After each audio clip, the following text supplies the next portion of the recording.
Good afternoon S किचेनर बंधुरा S किचेने सबाइके स्वागत। आज आमी बानाबो क्यारट मोगलाई काबाब। खूब इजी भावे এই রেসিপিটা বানানো যায় আর এটা খেতে কিন্তু খুবই টেস্টি। তাহলে চলুন বন্ধুরা দেখে নেওয়া যাক আজকের রেসিপিটা। ক্যারট মোগলাই কাবাব বানাবার জন্য এখানে আমি নিয়েছি দুটো মিডিয়াম সাইজের গাজরগুলো ভালোভাবে খোসা ছাড়িয়ে ধুয়ে নিয়েছি।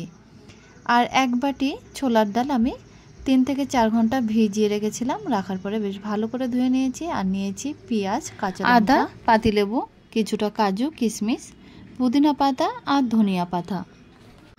একটা ব্লেন্ডার জারের মধ্যে আমি এক বাটি ছোলার ডাল দিয়ে দেবো, কাজু কিশমিশগুলোও দিয়ে দিচ্ছি। আর দেখুন আদাটা একটু ছোট করে কেটে ব্লেন্ডার জারের মধ্যে দিয়ে দেবো। 3টে কাঁচা লঙ্কাও দিয়ে দেবো। সবগুলো একসাথে বেশ ভালোভাবে পেস্ট করে নেব। একটু মোটা টাইপের করে পেস্ট করে নেব। তারপরে দুটো গাজর আমি একটা গ্রেটার নিয়েছি, তাতে গ্রেট করে নিচ্ছি। দুটো গাজরই গ্রেট করা হয়ে গেছে। এরপর দেখুন পেঁয়াজটা কেটে নেব। এরপরে ধনিয়া পাতাগুলো কুচিয়ে নিলাম। তারপরে পুদিনা পাতাগুলো ছাড়িয়ে নেব, নিয়ে সেগুলো কিন্তু কুচিয়ে নেব। লেবুটা কেটে নেব। এরপর বড় একটা পাত্রের মধ্যে দেখুন ছোলার ডালের মিক্সচারটা নিয়ে নেব। আর পেঁয়াজ, ধনিয়া পাতা, পুদিনা পাতা এবং গ্রেট করা গাজরগুলো দিয়ে এক টুকরো লেবুর জুসও দিয়ে দেবো। এরপরে দিয়ে দিচ্ছি স্বাদ মতো লবণ, অর্থাৎ ছোট চামচের হাফ চামচ দিয়ে দেবো। সুগার পাউডার এবং হাফ চামচের একটু কম দিয়ে দিচ্ছি গোলমরিচের পাউডার। এই সবগুলো একসাথে বেশ ভালোভাবে মিক্সড করে নিয়ে ঢাকনা দিয়ে সেট হওয়ার জন্য রেখে দেবো আধা ঘন্টা হয়ে গেছে দেখুন। এরপর একটা ফ্রাই প্যান নিয়ে ফ্রাই প্যানে বেশ কিছুটা সাদা তেল গরম করতে দেব, দিয়ে তারপরে মোগলাই কাবাবগুলো বানিয়ে নেব। দেখুন মিক্সচারের থেকে বেশ কিছুটা হাতের তালুর মধ্যে নিয়ে এরকম হাতের তালু দিয়ে একটু প্রেস করে একদম কাবাবের মতো করে বানিয়ে নেব।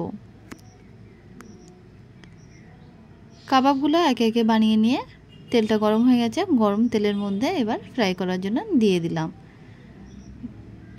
একটা সাইড বেশ ভালোভাবে ফ্রাই করে নেব, নিয়ে তারপরে অপর সাইডটা উল্টিয়ে দেব। ফ্রাই করার সময় অবশ্যই মিডিয়াম ফ্লেমে রেখে কিন্তু ফ্রাই করতে হবে। অপর সাইডটাও উল্টিয়ে দিয়ে সেটাও কিন্তু গোল্ডেন ব্রাউন কালার করে ফ্রাই করে নিলাম। এবার কাবাবগুলো তেল থেকে তেল ঝরিয়ে তুলে নেব। বাদবাকি যে কাবাবগুলো ছিল সেগুলো তেলের মধ্যে দিয়ে বেশ ভালোভাবে উল্টে পাল্টে ফ্রাই করে নিলাম। তৈরি হয়ে গেছে আজকে আমার আরও একটি নতুন রেসিপি, ক্যারট মোগলাই কাবাব। এগুলো তৈরি করতে কিন্তু খুব বেশি সময় লাগে না আর খেতেও খুব টেস্টি হয়। তাহলে বন্ধুরা ভালো লাগলে অবশ্যই কমেন্টে আমাকে জানাবেন, আর চ্যানেলটা অবশ্যই সাবস্ক্রাইব করার জন্য অনুরোধ থাকলো।